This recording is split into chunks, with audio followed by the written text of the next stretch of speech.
Olá a todos, sejam muito bem-vindos mais uma vez a mais um Momentos com o SIAC. Eu sou o Bruno e hoje eu dou continuidade aqui a, a mais um ensinamento do livro Jesus no Lar, né? A gente tem feito os capítulos desse livro. Hoje eu vou seguir com o capítulo de número 20, que se intitula A Caridade Desconhecida. Lembrando que a gente está aqui no YouTube cada dia com um vídeo novo, né? Cada dia um tema diferente. Então vamos seguindo. A caridade desconhecida. A conversação em casa de Pedro versava nessa noite sobre a prática do bem com a viva colaboração verbal de todos. Como expressar a compaixão sem dinheiro? Por que meios incentivar a beneficência sem recursos monetários? Com essas interrogativas, grandes nomes da fortuna material eram invocados, e a maioria inclinava-se a admitir que somente os poderosos da terra se encontravam à altura de estimular a piedade ativa, quando o mestre interferiu opinando bondoso. Um sincero devoto da lei foi exortado por determinações do céu ao exercício da beneficência. Entretanto, vivia em pobreza extrema e não podia de modo algum retirar a mínima parcela de seu salário para o socorro aos semelhantes. Em verdade, dava de si quanto possível, em boas palavras e gestos pessoais, de conforto e estímulo a quantos se achavam em sofrimento e dificuldade. Porém, magoava-lhe o coração a impossibilidade de distribuir agasalho e pão com os andrajosos e famintos à margem de sua estrada. Rodeado de filhinhos pequenos,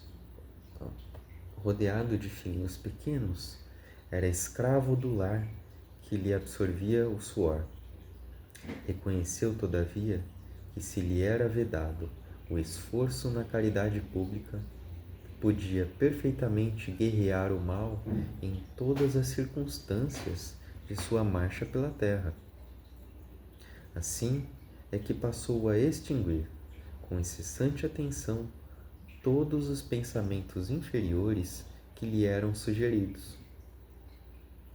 Quando em contato com pessoas interessadas na maledicência, retraía-se cortês e, em respondendo a alguma interpelação direta, recordava essa ou aquela pequena virtude da vítima ausente. Se alguém, diante dele, dava pasto à cólera fácil, considerava a ira como enfermidade digna de tratamento e recolhia-se à quietude. Insultos alheios batiam-lhe no espírito à maneira de calhaus em barril de mel, porquanto, além de não reagir, prosseguia tratando o ofensor com a fraternidade habitual. A calúnia não encontrava acesso em sua alma, de vez que toda denúncia torpe se perdia inútil em seu grande silêncio. Reparando ameaças sobre a tranquilidade de alguém, tentava desfazer as nuvens da incompreensão, sem alarde, antes que assumissem feição tempestuosa. Se alguma sentença condenatória bailava em torno do próximo, mobilizava espontâneo todas as possibilidades ao seu alcance na defesa delicada e imperceptível. Seu zelo contra a incursão e a extensão do mal era tão fortemente minucioso que chegava a retirar detritos e pedras da via pública, para que não oferecessem perigo aos transeuntes. Adotando essas diretrizes, chegou ao termo da jornada humana, incapaz de atender às sugestões da beneficência que o mundo conhece. Jamais pudera estender uma tigela de sopa ou ofertar uma pele de carneiro aos irmãos necessitados. Nessa posição, a morte buscou-o ao tribunal divino, onde o servidor humilde compareceu receoso e desalentado. Temia o julgamento das autoridades celestes, quando, de improviso, foi aureolado por brilhante diadema, e porque indagasse em lágrimas a razão do inesperado prêmio, foi informado de que a sublime recompensa se referia à sua triunfante posição na guerra contra o mal, em que se fizera valoroso empreiteiro.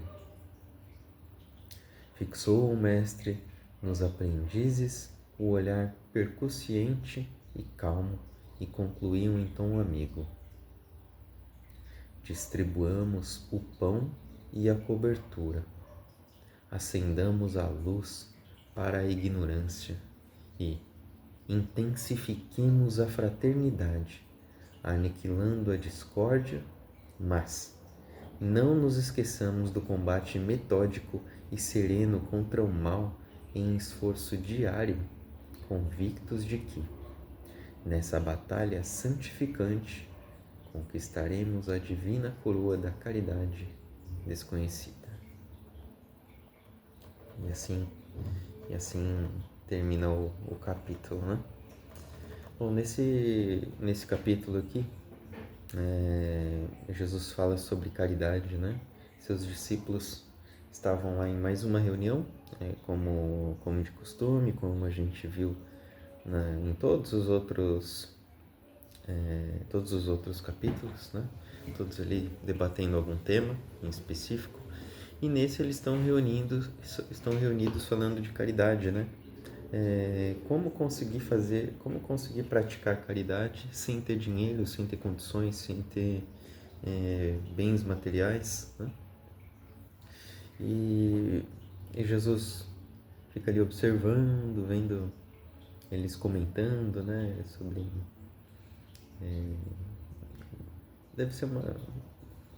Devia ser, assim, talvez engraçado para ele ver, né,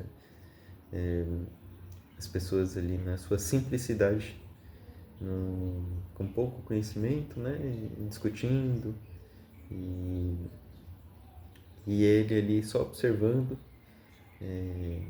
com conhecimento muito superior, muito mais elevado, talvez como se fosse um adulto vendo crianças bem pequenas discutindo algum tema dos adultos, né? E tentando entender. E depois de um certo tempo, Jesus intervém, né, interfere e conta uma história para eles, né, como de costume. E essa história demonstra que para se praticar caridade não é preciso dinheiro, né?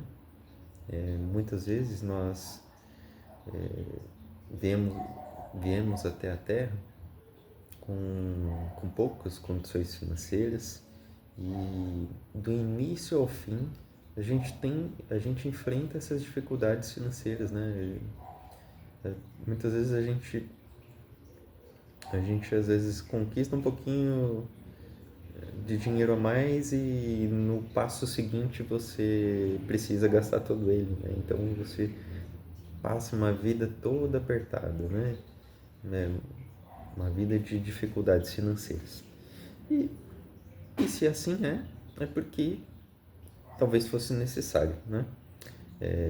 Muitas vezes acontece, algumas vezes acontece por nossa imprevidência, né? Mas por outras vezes acontece porque realmente é necessário, porque eu preciso passar pela prova da escassez para aprender determinadas lições que são importantes para mim, né? E isso não é um problema, né? Às vezes a gente acha que é um problema, né? Porque enquanto a gente está passando pela dificuldade, é claro que a gente quer sair dali, né? E a gente não consegue enxergar outra coisa. Mas enfim, o tema nem é esse, né? O tema é o assunto principal é que mesmo na escassez a gente pode fazer muitas coisas, né? Mesmo sem ter condições materiais, a gente pode ajudar alguém, a gente pode dar uma palavra de bom ânimo, a gente pode ser alguém importante no mundo, né? E aqui ele conta a história de uma pessoa que foi realmente muito importante para o mundo. Ele buscava vencer o mal dentro de si e buscava vencer o mal ao seu redor, né? Quando alguém chegava para ele com alguma fofoca, alguma coisa, ele não compactuava com isso, né? Ele não participava e amenizava, né? Se alguém estava falando mal de uma outra pessoa, ele falava, não, mas não é bem assim, né? Fulano não é. Ele reforçava o que a pessoa tinha de bom, né? A pessoa que estava sendo falada. Buscava ajudar de várias maneiras, né? Ser alguém útil ao mundo de várias maneiras. E é isso que a gente precisa fazer, né? Acho que primeiramente a gente precisa tentar vencer o mal que existe em nós mesmos, né? É claro que se a gente tiver condições de ajudar alguém financeiramente, ótimo. Se não tiver, a gente pode ajudar de outras formas. E a gente pode ajudar também nos modificando, né? Modificando aquilo que, que é ruim em nós e que, ao fazer um esforço de melhorar, a gente está contribuindo para que o mundo ao meu redor seja melhor, né? Que as pessoas que convivem comigo, elas acabem se beneficiando disso, né? De alguém que traz uma paz, que traz uma tranquilidade para o ambiente, que não contribui para que o ambiente fique pesado, que não, que não é que não se ira, né, facilmente. Enfim, há muitas formas, há muitas coisas que nós precisamos melhorar em nós mesmos e que acabam tornando o mundo melhor, né? Não o mundo por completo, mas o mundo ao meu redor. E é necessário que todas as pessoas façam isso, né? E se cada pessoa for melhorando um pouquinho das suas más inclinações, o mundo vai se tornando cada vez melhor, né? Parece utopia, mas é a realidade, né? Ninguém vai conseguir mudar o mundo por uma lei, ou por imposição, ou com uma guerra, né? O mundo ele vai se modificando para melhor conforme as pessoas vão melhorando, né? Se tem 8 bilhões de pessoas que estão que não são boas, mas se duas pessoas estão melhorando um pouquinho mais, o mundo já é um pouco melhor do que era antes, né? E assim, e assim vai indo, né? A gente fala muito de mundo de transição, né? Mundo de regeneração, que o mundo está mudando para um mundo de regeneração, deixando de ser um mundo de provas e expiações, e muitas vezes a gente nem consegue perceber essa mudança, na verdade parece que está piorando, né?